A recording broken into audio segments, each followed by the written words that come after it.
Donc bonjour, donc je suis Jérôme Laplace, je dirige la société Génération Robot. Oui? Non, ça marche pas? Je sais pas, comme vous voulez. Non, c'est bon. Donc je fais un peu le lien avec ce qui s'est passé un peu ce matin. Donc on est une PME bordelaise, on distribue des robots programmables, éducatifs partout en Europe. On a paradoxalement un des gros en Europe, même si on n'est pas une grosse société. Et donc on a la chance de travailler avec tout l'écosystème bordelais, avec l'INRIA, avec Roban, avec le Labri. Et puis également, donc on distribue les robots que vous avez vus ce matin, le robot Timio, et puis d'autres robots qu'on va essayer de vous présenter. L'idée c'est que on est des passionnés de robotique, on va chercher ce qui se fait de mieux dans le monde entier, des robots programmables, et on les met à disposition sur le site que vous a montré Grégoire tout à l'heure. Voilà. Ça fait maintenant 4 ans qu'on travaille également avec Mobsia sur le robot Timio. Et en plus de la partie commercialisation, on a aussi une partie chez Génération Robot d'ingénierie. Donc on fait des développements, soit pour des entreprises sur des robots un peu plus compliqués, des robots qui sont plus gros, qui ont soit un usage de communication, soit un usage industriel. Et puis on fait aussi des projets de recherche avec des universités, avec des centres de recherche en partenariat sur des sujets qui tournent généralement autour de la robotique ou des objets connectés. Donc on va vous faire 2 petites présentations. Le robot Timio sur un usage que vous n'avez pas encore vu aujourd'hui, c'est Philippe qui va faire la présentation. C'est quelque chose qu'il a fait sur son temps libre.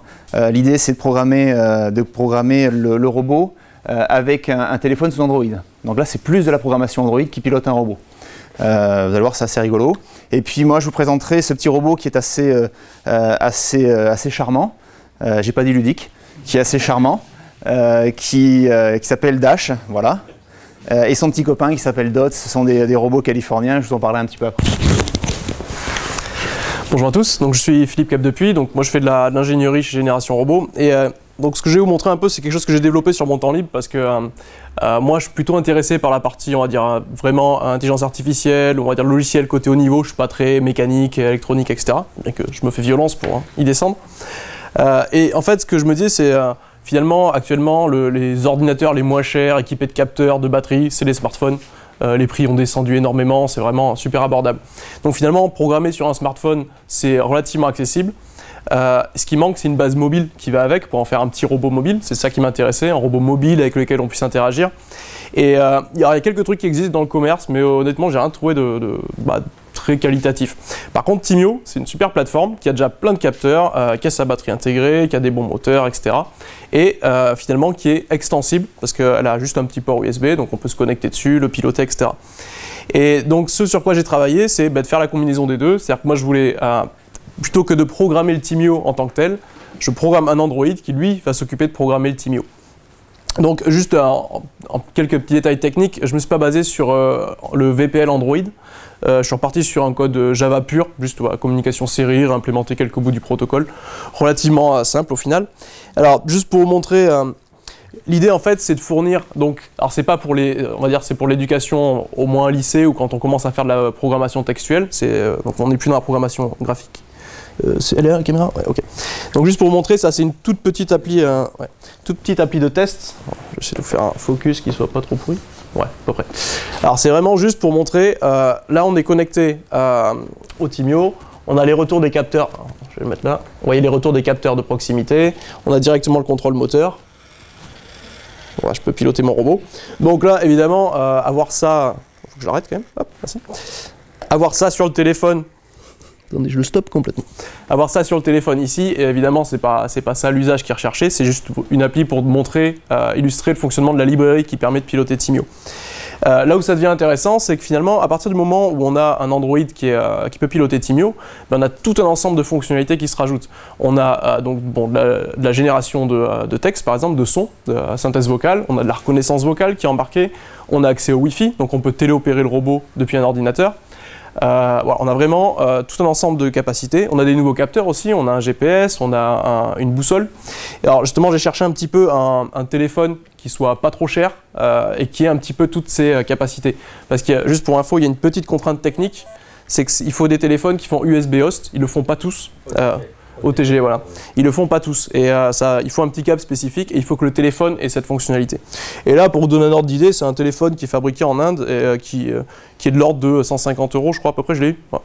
Donc en gros, on double le prix du Timio, mais on récupère une base mobile complète avec des capacités de calcul qui sont quand même assez puissantes. Oui, gros intérêt aussi, capteur qu'on n'a pas avant, c'est qu'on a des caméras devant et derrière. Donc on peut faire de la vision embarquée sur l'Android et piloter le Timio en conséquence. Voilà, j'ai pas de démo directe à vous montrer. Alors ce que je voulais vous montrer, c'est, j'ai deux applications, on va dire pour l'instant.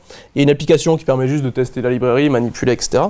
Et j'en ai une autre qui permet de faire une exposition ROS. Donc pour ceux qui ne connaissent pas, ROS, j'en mets un truc de trop. ROS, c'est un middleware de robotique qui est beaucoup utilisé en recherche. Et l'avantage, c'est qu'il y a une énorme communauté. Donc il y a plein de fonctionnalités, de packages, etc. Et alors juste pour vous montrer, je relance un petit peu tout ce qu'il faut. Hop, toi.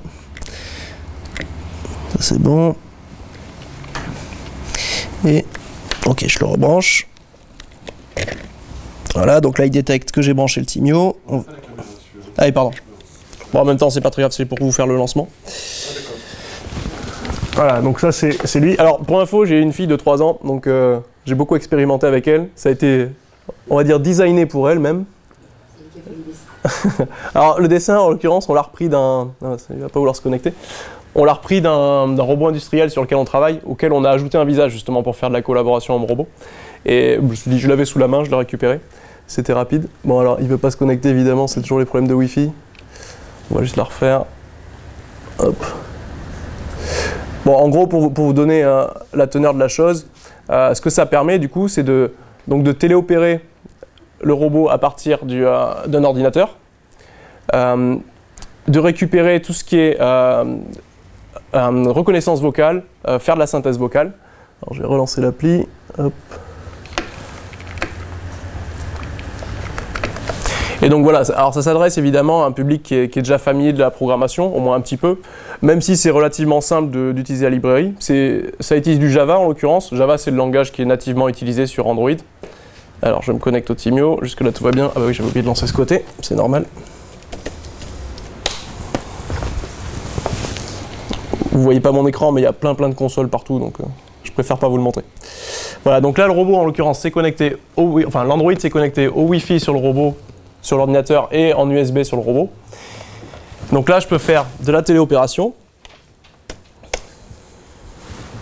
Je peux le mettre là. Hop. Voilà, donc là, j'ai mis à petite vitesse, ça évitera de tomber de la table. Donc j'ai de la téléopération.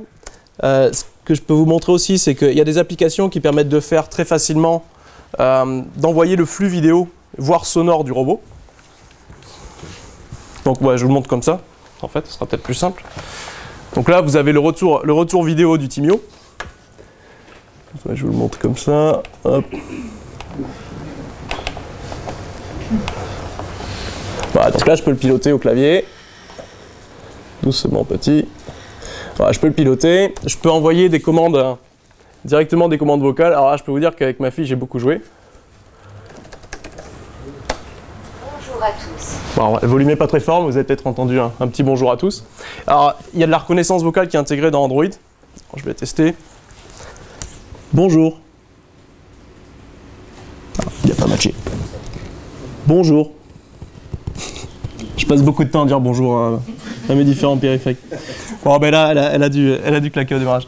Mais en gros, on a de la reconnaissance vocale qui est déjà là, on a de la synthèse vocale qui est déjà là. C'est extrêmement simple de faire du coup des petits programmes interactifs. On peut dire au robot avance, tourne à gauche, recule, lui faire raconter des choses par exemple. Donc voilà, c'est juste pour vous montrer, ça permet vraiment d'étendre les fonctionnalités du Timio avec finalement pas énormément de matériel supplémentaire. Et le gros avantage, c'est que finalement, on a déjà un Timio, on peut faire plein de choses. Et si on veut aller un peu plus loin, on rajoute cette partie-là.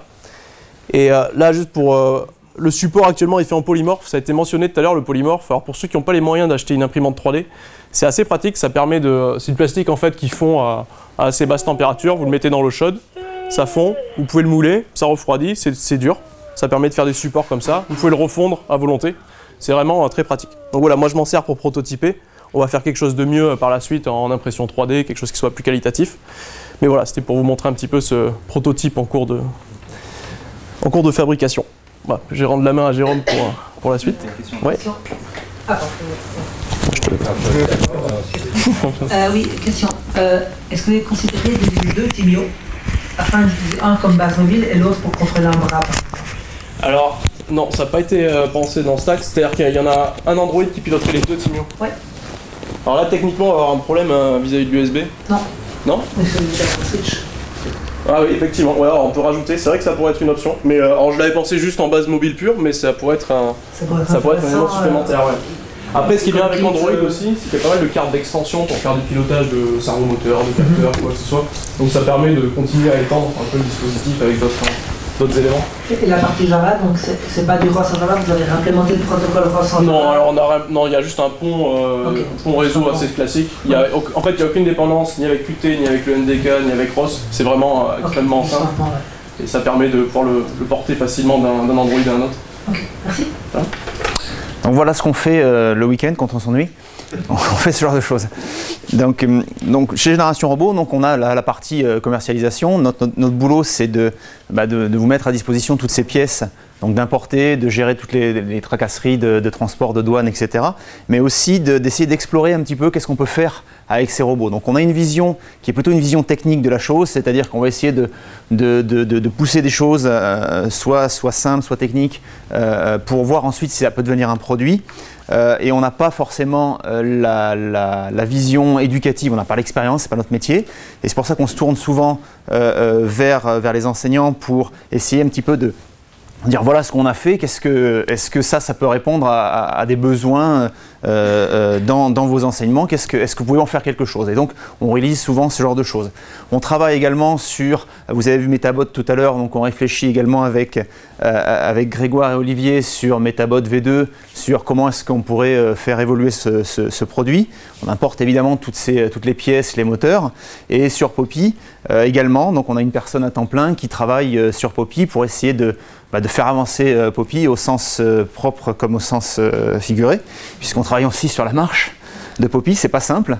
Voilà, on travaille sur la marche, on travaille sur des web apps pour démarrer rapidement Poppy et essayer de lui lancer des activités à faire, le rajouter un écran. Voilà, donc il y a toute cette partie ingénierie chez Génération Robot qui est vraiment ce qu'on aime faire, et on essaie de partager ça le plus possible. Alors, donc Timio, c'est un super produit, on adore. Il y a d'autres produits qui existent sur le marché. Bon, on n'a pas tout sorti, puisqu'on s'est dit quand même on a un temps limité. Je vous ai amené donc Dash et Dot, qui sont deux robots assez récents. Donc Dash, c'est celui qui a des roues, qui est en forme de boule de glace, et puis son copain Dot, qui est tout seul, qui lui est statique. Donc ça, c'est des robots qui sont, je pense, pour des âges même avant Timio, je dirais. Les concepteurs de ce robot ont beaucoup travaillé sur l'esthétique, sur l'interaction homme-robot, sur l'acceptation, essayer de créer de l'empathie. C'est un robot qui tout de suite, dès qu'il démarre, il est sympathique. Voilà. On a envie de jouer avec lui, on a envie de se l'approprier. Autour de ça, merci. Autour de ça, il est évidemment, et c'est l'objectif, programmable. Donc ils ont conçu, la boîte qui fait ça s'appelle MakeWonder. Il y a 4 applications que vous voyez sur la tablette. Alors c'est un robot qui pour l'instant se programme uniquement via la tablette. Soit Android, soit Apple. Là c'est une petite tablette Apple.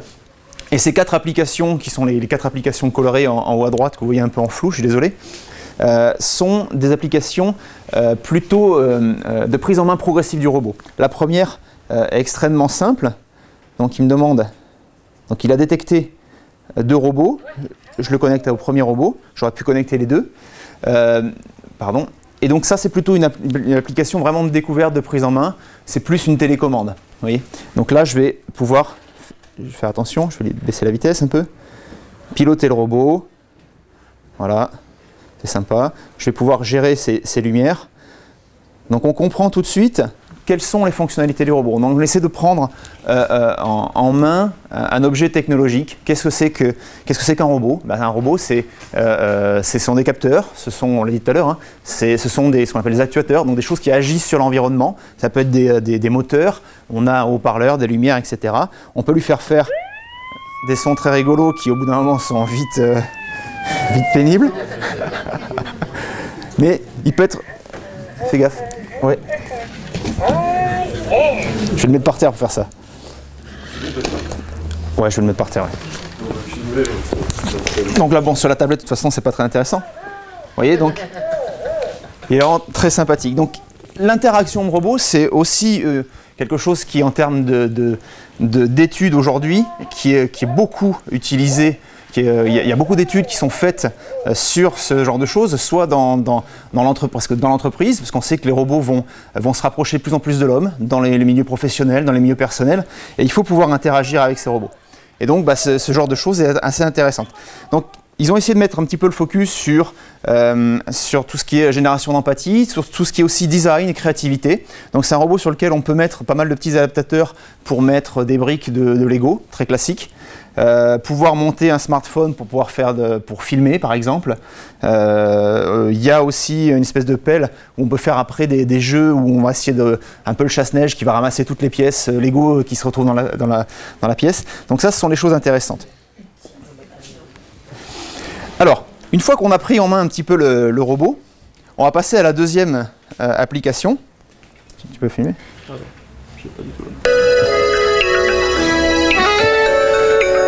Alors, déjà, pareil. Alors, ce que je ne vous ai pas dit, c'est qu'il se connecte en Bluetooth. Donc là aussi, voilà. Ok, il s'est connecté, on l'a vu. Donc là, le principe, je vais baisser le son parce que ça va être vite pénible. Le principe, c'est d'approcher la notion d'algorithme. Donc, je vais supprimer. Vous voyez, donc le robot, virtuellement, il se trouve sur une zone qui est faite de carrés.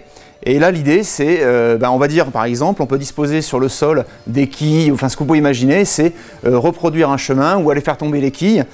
Et pour ça, il va falloir faire ce qu'on appelle un algorithme, c'est-à-dire, il va falloir que je me déplace de 3 cases en avant, une case à gauche. On joue un peu au toucher-coulé. Et éventuellement, je vais lui mettre une étape au milieu. Allez, vas-y. Et donc, c'est extrêmement facile. Voilà. Et on comprend finalement que pour lui faire un mouvement un peu complexe, il y a une séquence d'ordre. Vous voyez, on va commencer un petit peu à approcher la notion d'algorithme. Donc là, c'est fait sous forme de jeu. Il y a plusieurs étapes, des choses de plus en plus complexes avec des petites missions. Voilà. La troisième appli, c'est plutôt une appli orientée musique. Donc en fait, on peut lui mettre devant un espèce de xylophone et puis il va aller faire de la musique. Je n'ai pas amené le xylophone. La quatrième est celle qui nous intéresse le plus aujourd'hui. Vous allez reconnaître quelque chose que vous avez vu beaucoup ce matin. C'est une programmation par bloc. Donc vous voyez, là, à chaque fois, il va chercher est-ce qu'il y a des robots dans son environnement qui sont connectés en Bluetooth. À chaque fois, il trouve Dash, il ne trouve pas Dot parce que Dot, je ne l'ai pas allumé. Donc si je l'allume, il va le trouver. Donc là, je peux aller... Là, il m'a trouvé l'autre. Donc pour le connecter, c'est simple. Hein. Voilà, je laisse mon doigt à pied. OK. Et à chaque fois, il y a un retour. Donc ça a été extrêmement bien travaillé par les concepteurs. Et après, vous retrouvez des choses que vous connaissez facilement. Donc là, pas de problématique d'installation du logiciel sur votre PC. Et puis, vous pouvez très facilement générer un nouveau programme. Voilà. Et donc là, effectivement, quand il démarre, donc je vais lui faire par exemple avancer de 50 et je vais lui faire regarder. Ça ne marchera pas parce qu'il y a trop de monde ici. Je vais lui faire regarder en haut. Vous voyez, donc tout est très graphique. Alors on n'ira pas jusqu'à la programmation textuelle encore avec ce robot. Et puis je vais pouvoir changer les couleurs. Voilà. Et les deux vont faire la même chose. Sauf qu'il y en a un qui se déplace et pas l'autre. Je ne sais pas où il est. Voilà.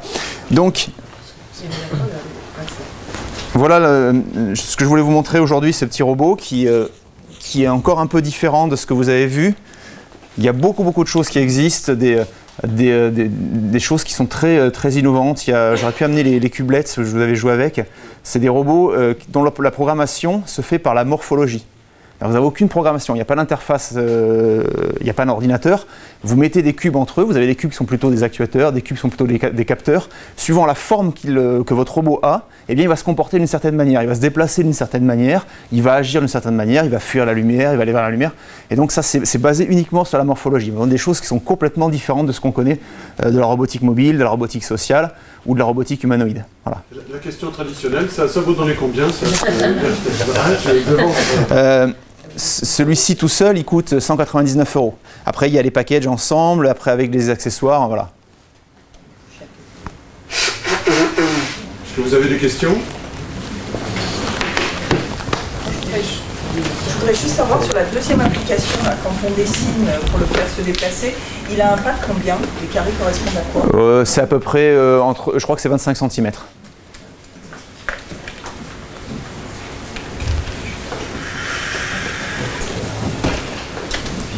Donc, on se connecte au Bluetooth depuis la tablette. Oui. Est-ce que vous... On n'a pas entendu. Est-ce qu'on se connecte au Bluetooth depuis la tablette? Est-ce que vous connaissez le protocole qu'il utilise sur iOS? Parce que c'est toujours un peu pas trivial de se connecter. Non, je sais pas. Ce que je peux vous dire, c'est que la toute première génération de tablettes ne fonctionne pas avec. D'accord. Probablement, il faut un bricolage. Ok, d'accord. Ah, j'ai une question secondaire de monsieur qui dit quand est-ce que Kimio fonctionnera avec les tablettes? Ça c'est bien fait, t'avais qu'à en parler. On n'a pas entendu la réponse. Bientôt. On va faire comme Blizzard, quand ça sera... Bon, mais merci beaucoup pour cette présentation.